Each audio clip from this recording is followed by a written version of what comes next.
Bien, entramos a la parte final de esta conversación, que espero que no sea la última, que el doctor Miguel Núñez nos honre una vez más con seguir compartiendo con nuestro público televidente esa forma tan clara, tan didáctica de explicar conocimientos muy claros que maneja muy bien y que son tan oportunos y tan útiles en estos momentos que vivimos. Doctor, hablamos ya de manera muy detallada de las ventajas y no vamos a decir de ventajas y quizás lo que no sea tan ventajoso de una u otra vacuna eh, en relación a lo que nosotros, en el caso específico de República Dominicana, vamos a tener, porque según he oído, vamos a recibir de una y de otra, aparentemente, por lo que he oído.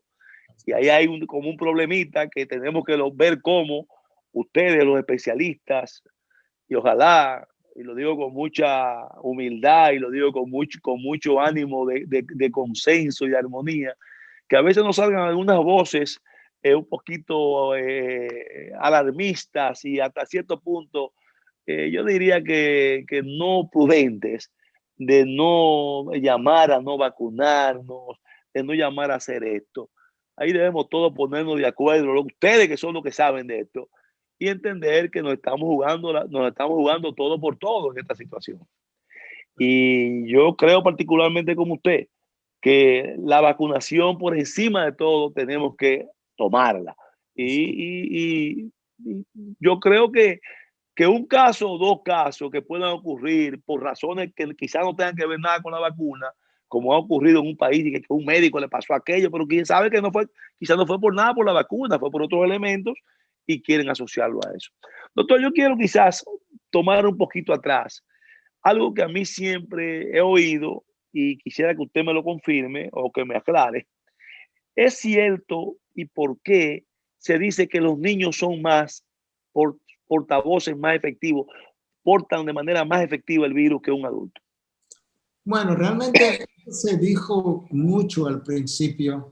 Sin embargo, estudios posteriores hechos en Francia no han confirmado eso, todo lo contrario. De hecho, estudios hechos en colegios, en escuelas, han demostrado que usualmente los niños y aún adolescentes raramente estaban transmitiendo la enfermedad a sus profesores, que más bien cuando ellos se infectaban era de un adulto que se estaban infectando. Y por eso es que Francia, por ejemplo, ya abrió sus colegios hace mucho tiempo. Algunas naciones ni siquiera cerraron los colegios en ningún momento.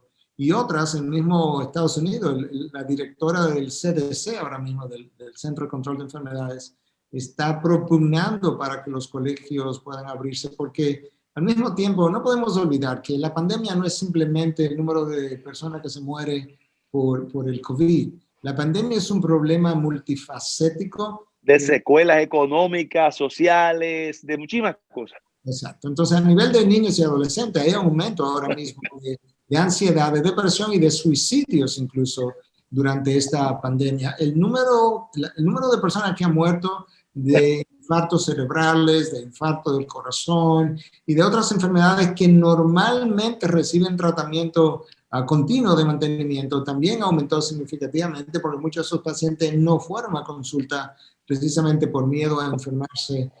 El número de personas que han muerto por hambre, nosotros tenemos un problema de hambre a nivel significativo y la Organización Mundial de la Salud predijo que para hace unos meses atrás probablemente íbamos a tener unos 150 millones de personas más al borde de lo que era la hambruna y muerte por hambre, de manera que ahí tú tienes otro problema que manejar. Tiene un problema de qué hacen los padres en sociedades como Estados Unidos cuando tú eres una madre soltera y tiene que irte a trabajar y tiene un hijo en la casa que no puede regresar al colegio, que yo hago con el hijo y no tiene un tía, una abuela, un abuelo que se quede con ella como ocurre en nuestros países. De manera que esto no es un problema tan fácil.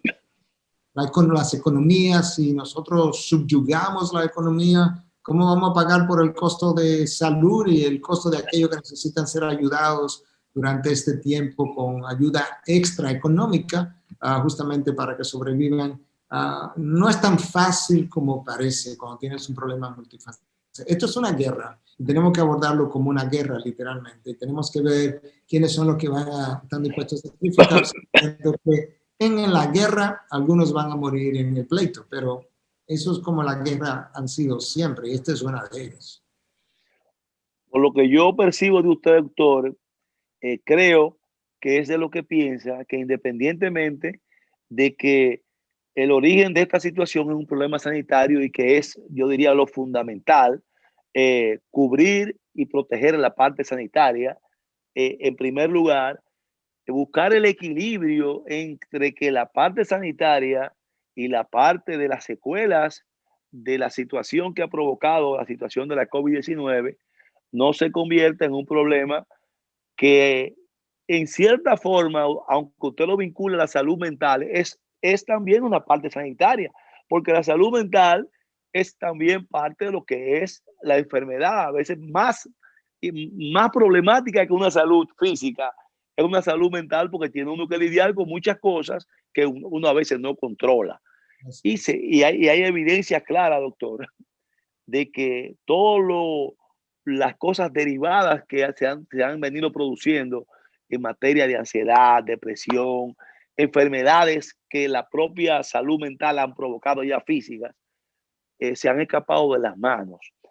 ¿Usted es de lo que cree también, doctor, que es importante el manejo multidisciplinario en la parte sanitaria de médicos, psicólogos y, bueno, psiquiatras son médicos también, pero principalmente médicos y psicólogos? No, definitivamente. Yo creo que nosotros no podemos perder de vista que el COVID-19 ha creado un problema a múltiples niveles, incluyendo dentro de la salud, como tú mencionabas.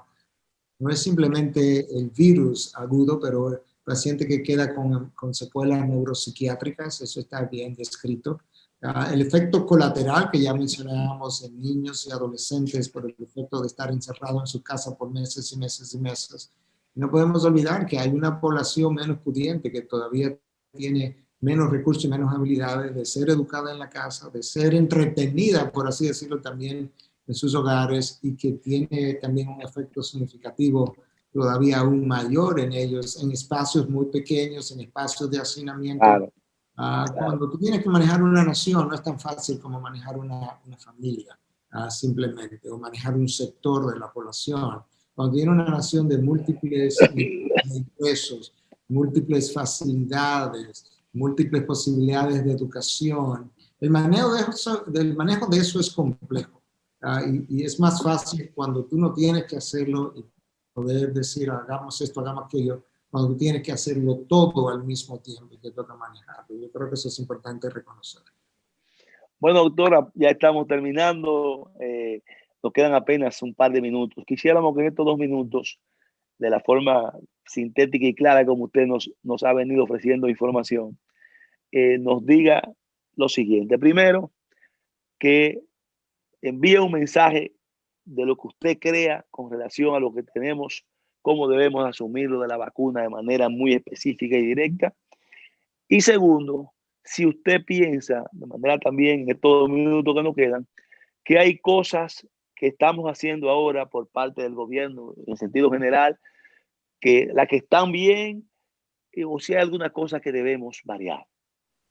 Bueno, en cuanto a las vacunas, definitivamente que nosotros los que formamos opiniones, los que estamos en los medios de comunicación, somos los primeros que debiéramos estar dispuestos a vacunarnos y a promover la vacunación como una forma de contrarrestar todas estas corrientes alarmistas, ilógicas, de que la vacuna iba a modificar el ADN humano, que nos iba a convertir a todos en robots, que no íbamos a poder funcionar, una serie de cosas que tan descabelladas que suena más como a ciencia ficción que a cualquier otra cosa. Entonces, tenemos que contrarrestar eso sin lugar a dudas y ser formadores de conciencia. Eso por un lado. Por otro lado, definitivamente que yo creo que si tú tienes una nación que no es necesariamente súper desarrollada, que no tiene todos los recursos del mundo como otras naciones tienen, y ha podido mantener una letalidad de 1.4, y ha podido mantener todavía camas disponibles en múltiples lugares y camas disponibles en cuidados intensivos y demás, pues definitivamente yo no creo que eso esté al azar. Yo creo que algo se ha estado haciendo bien. Yo recuerdo haber puesto en uno de mis tweets en el mes de diciembre viendo algunas de las condiciones de la región versus la nuestra, diciendo, estamos haciendo algo bien. De manera que yo creo que sí, que esto que ha ocurrido, y yo creo que esto es bueno mencionarlo, esto que ha ocurrido de que el gobierno ha tenido que abrir a veces y cerrar otras veces, eso, la Universidad de Harvard en el mes de mayo del año pasado predijo que las sociedades probablemente iban a tener que hacer exactamente eso, abrir y cerrar. Abrir para no ahogar todas las economías y quebrar todos los países, y luego cerrar para poder desalojar un poco, desahogar un poco los sistemas de salud, como hubo que hacerlo recientemente. Lo menciono porque cuando eso pasa en nuestro país, a veces se ha pensado que los que están al frente de eso no saben lo que están haciendo. No, no es exactamente así. Esto es algo predicho desde mayo. La Universidad de Harvard predijo incluso que quizá había que hacer eso hasta el año 2022 para poder manejar el balance de todo aquello que se tiene que mantener a flote, incluyendo lo que es la salud de la nación y al mismo tiempo la economía de la nación, la salud mental de los individuos. Y yo creo que eso es algo que tenemos que reconocer. De manera que sí, yo creo que hemos avanzado, hemos manejado las cosas. Yo creo que ha habido buen progreso en el manejo público de la situación, que no todo se ha hecho bien. Bueno, en ningún país, ni Estados Unidos ha hecho, ni Europa hizo todo bien. Estamos aprendiendo sobre la marcha. Bien, doctor, muchísimas gracias por esta oportunidad que nos brinda a nuestro público televidente en Sin Esquemas, que es precisamente nuestro objetivo fundamental como espacio de televisión, es hacer opinión útil, opinión constructiva. Aquí no buscamos prensa amarillista ni crear diatribas, sí tratar los temas con responsabilidad, y en el día de hoy siento que hemos más que cumplido con el objetivo fundamental de Sin Esquema con su participación. Muchísimas gracias, doctor Miguel Núñez. Gracias a ti, Alberto.